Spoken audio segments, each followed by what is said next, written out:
সততার জাদু। একটা ছোট্ট গ্রামে থাকত অলিভ নামে এক বালক। সে খুব গরিব ছিল, কিন্তু ছিল সৎ আর পরিশ্রমী।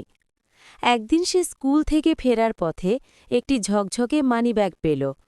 ভেতরে অনেক টাকা আর একজন ধনী ব্যবসায়ীর পরিচয়পত্র ছিল। অলিভের মনটা একটু দ্বিধায় পড়ে গেল। সে টাকা নিজের প্রয়োজনে রাখতে পারে, কিন্তু মুহূর্তের মধ্যে তার মার শেখানো কথা মনে পড়ল। সততা হল মানুষের আসল সম্পদ। তাই সততার কথা ভেবে অলিভ মানিব্যাগটি মালিকের কাছে পৌঁছে দিল।